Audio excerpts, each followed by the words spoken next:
the first to know. Nsem-Pii TV. Miracles Abwaje eye kasama for the New Patriotic Party.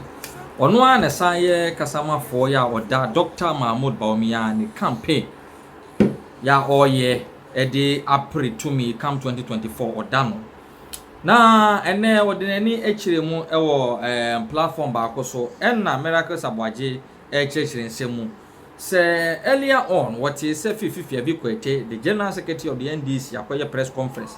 Say Nanado Danko Akufo-Addo say he is not going to hand over power to an NDC government. Nanado Danko Akufo-Addo say he is not going to hand over power to be our defeating or twice. And you know the MPP cannot just say and some wonaya.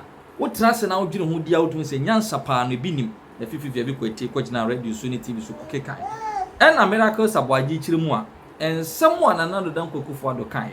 It was on condition say Oshabra His Excellency John Dramani Mahama be boy. Na wo bra wo no ene Dr. Mahmoud Bawumia ba. Enya di Ghana fo be san ko wanchi bio. So on the two me kwa akoma former President John Dramani Mahama. Enu nti na no wo gina so aka se.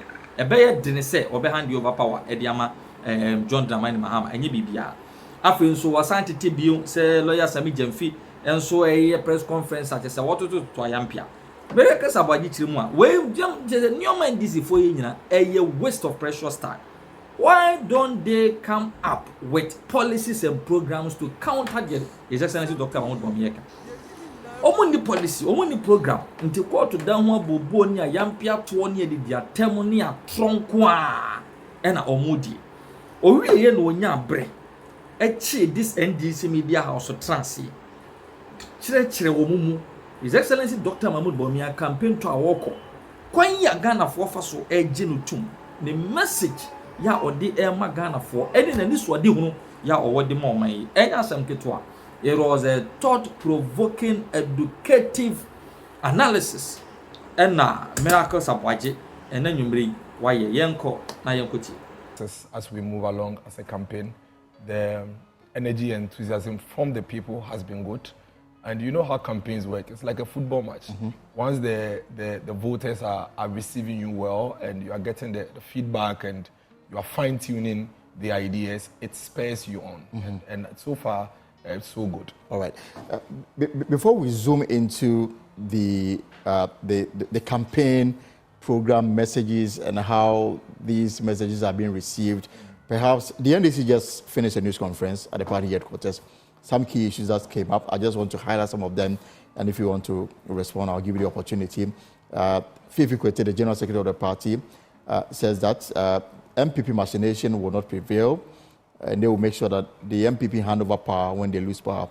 They say that the comment by President Akufo-Addo that he will not hand, he doesn't see him fit to hand power to the NDC because the NDC would destroy his legacy, and said traditionally it's not right if somebody you took over from, you hand power back to him. He said they are not taking it lightly and that they will ensure that power is handed over to them if they should win the 2024 election.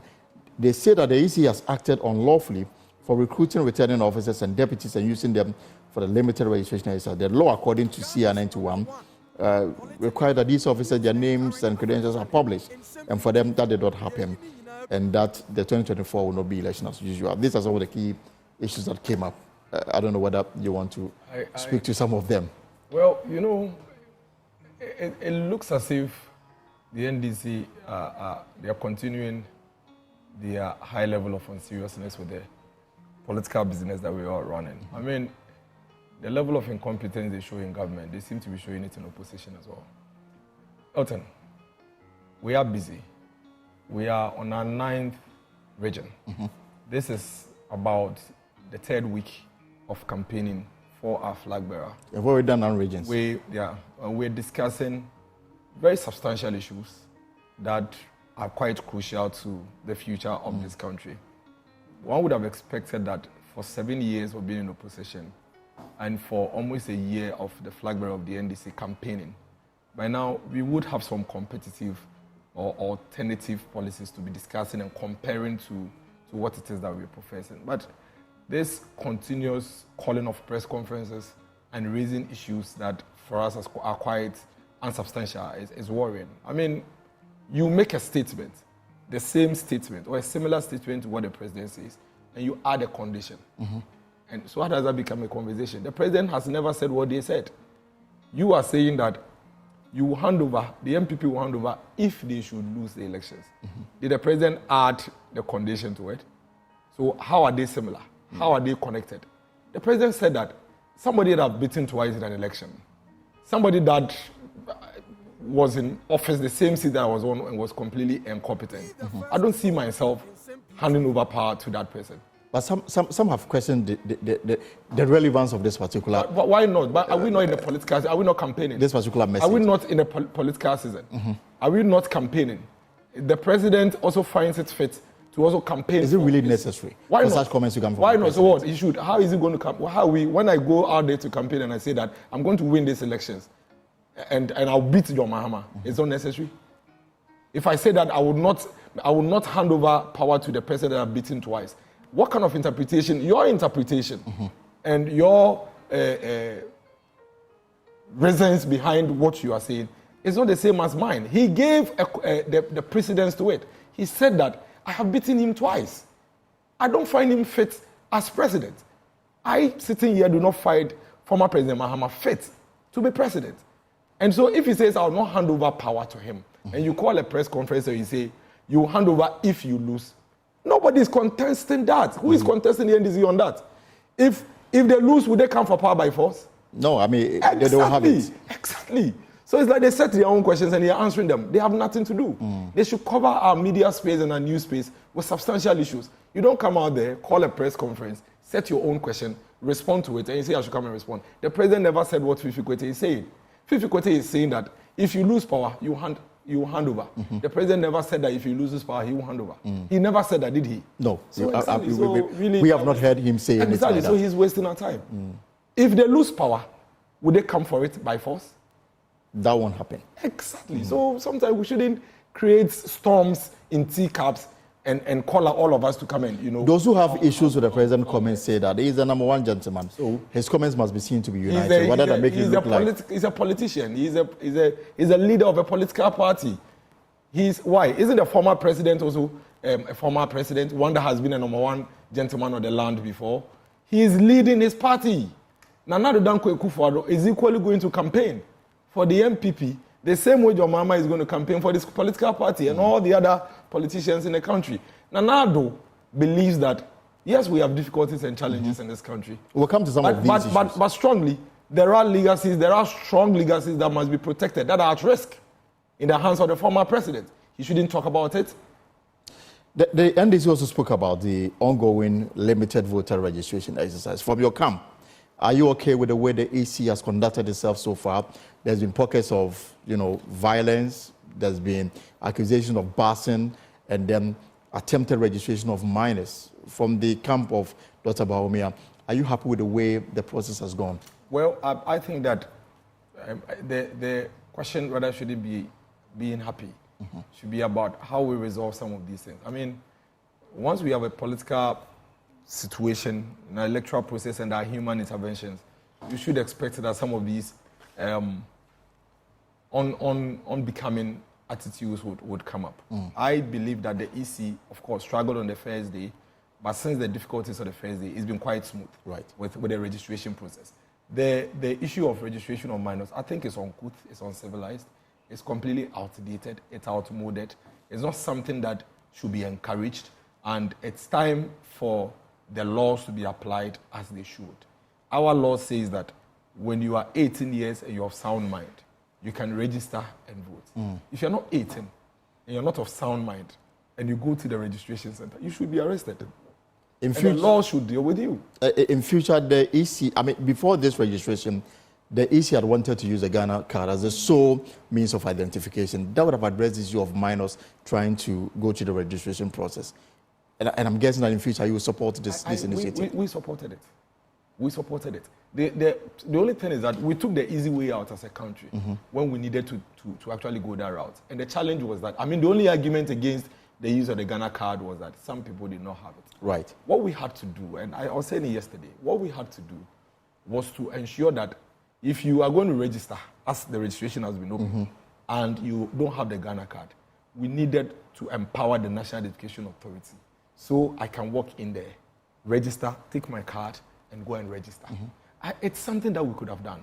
And I think that going forward, we should do everything possible to make sure that the Ghana card become the SWOT. Because then there's no conversation. Of if course. I walk into the polling registration center and I have my Ghana card and it says my date, nobody is going to have a conversation around this. The guarantor system, so long as we continue to use the guarantor system, these things are likely to happen. In fact, so if I walk to a registration center and I'm holding a child that looks like, and I say he's 18, it becomes your word against mine. And since you brought in the issue of the guarantor system, now the EC says that if identified some people, they've guaranteed for more than 10 people. Somebody has actually guaranteed for 25 people, which is against it. The law said you can't do more than 10. And so they are going to hold these people before the court and prosecute them. But the NDC also demand them for an independent bipartisan inquiry into the Nsem and what they describe as stolen BVR case. And they say they will not accept anything but a full accountability. Do you support this call? I don't know the background to their demands. So I'll not be able to tell me whether I support or not. But I've always insisted that the EC is not our friend.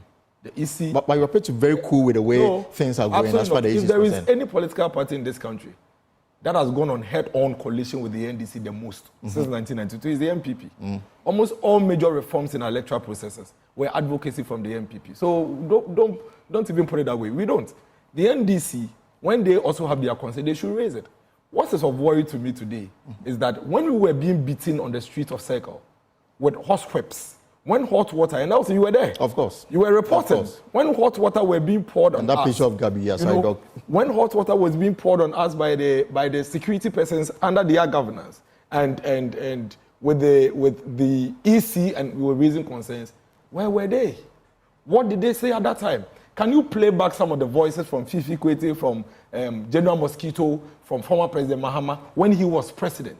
And the same EC were raising concerns, similar concerns, and they were quiet. Why were they quiet? That's why today when I hear them say that, oh, the MPP are conniving with the EC, the question is, were they conniving with the EC at the time the EC were whipping us? Were they conniving with them? Is that the case? Is that the case that in 2016, 2015, when we were demonstrating and protesting and they were not supporting us, is it the case that they were in connivance with the EC? And did they benefit them? If it benefits them, then they should be worried. If they benefited from that, then they should be worried. But if they did not benefit from that, then they shouldn't be worried. When we have concerns with the EC, we raise them. In fact, you recall that when the EC wanted to do the district headquarters registration of the process, the very first one, we raised concerns about it. And we said that, listen, we believe that the registration should go to the electoral area or the polling station. So we would raise concerns when we have it. But the NDC cannot coerce us to join them to raise concerns. But because they never joined us when we had concerns with the EC. And in fact, there has never been a point where we have concerns with the EC and the NDC have joined us. They should fight their own fight. When the EC feels that whatever concern the NDC are raising are legitimate and within our laws they will listen to them, that should be their business. The same way they leave us on our own to fight our own cause when we have concerns. But I think that it's a democratic environment. Anybody that has concerns with the electoral processes is free to raise those concerns within the remit of the law. But the curious nature of all these concerns being raised here and there is the fact that when a party is in power, they appear to be very okay with the way the EC conducts itself. I haven't told you we are okay. I just told you that the first day of registration in my constituency in the Kwapi North, I was frustrated. And I have consistently insisted that I am not, and my political party, we are not PR for the EC. They should get their job done. They should speak for themselves. We won't say we are okay with the EC, but if we have concerns, we'll raise them. But if we don't have concerns, nobody will coerce us to come and speak when we have nothing to talk about. Right. At the moment, there was challenges on the first day. There were challenges on the first day. Subsequently, it seems to have stabilized. What were the challenges? The system was down, network challenges, even some of the computers were not switching on and all of that. Now it's stabilized. We have challenges with registration of minors by the NDC. In areas that we've had those challenges, we've done the right thing. We've completed the challenge form. There are places that the NDC are barring people from other constituencies. They're also accusing the MPP of doing the same. They should fill the forms. They should also voice out. So it's not the case that across all the registration centers, the MPP doesn't have concerns. It has concerns. We have concerns, but we are using the legitimate route to raise those concerns. All right, Dennis Miracles Abuaje is my guest here on the pulse. He is the director of communication for the Dr. Muhammadu Bawumia's campaign team. And this time we're going to spend time to discuss the campaign, the message, and whether it is getting to you. If you have a concern, you can as well raise it. Leave your comments on our Facebook handles, on our social media handles, Facebook, YouTube, and of course, myjoyonline.com. And I will share it with Dennis as we progress on this conversation. So Dennis, I mean, the Vice President is in the Northern region. This afternoon, I've scanned through some of the websites, some of the stories making rounds. I will cut government expenditure by 30 billion Ghana cedis if elected president. I am confident, comfortable getting closer to the Christian community. Let's start from the 30 billion that His Excellency the Vice President is seeking to cut. Well, you know, cut from where actually? He's raised a few pointers. For example, the fact that he is going to utilize 50 ministers. That's a way of cutting down the expenditure. He's also raised the point about going into outsourcing of some of the recurrent logistical requirements to private sector, which would also reduce government expenditure. Because, for example, if you have the official pickup vehicles of some of the MDAs being outsourced, it means that you're going to cut down on maintenance, cut down on and all of that. So he's giving pointers as to some of the areas. But if you outsource, you're obviously going to pay for that. Yes, but it reduces drastically. I mean, that's why even in private sector, you have a lot of companies outsourcing. For example, you can hire people to clean your premise. There's a reason why you outsource, because you realize that eventually when you run the numbers, you realize that outsourcing brings down some of the overheads and definitely you make some savings. And I guess you've done the analysis before coming to this conclusion. Of course. I mean, it is a way to go. Yes, of course. He's even raised the issue about PPP, or not necessarily PPP, but private intervention when it comes to even public sector infrastructure and delivery.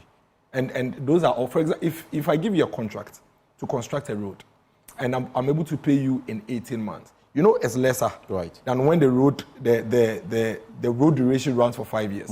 One of the reasons why public sector infrastructure is so high is the delay in payment. And so once all of these things are handled, it will all lead towards a reduction of the expenditure in that space.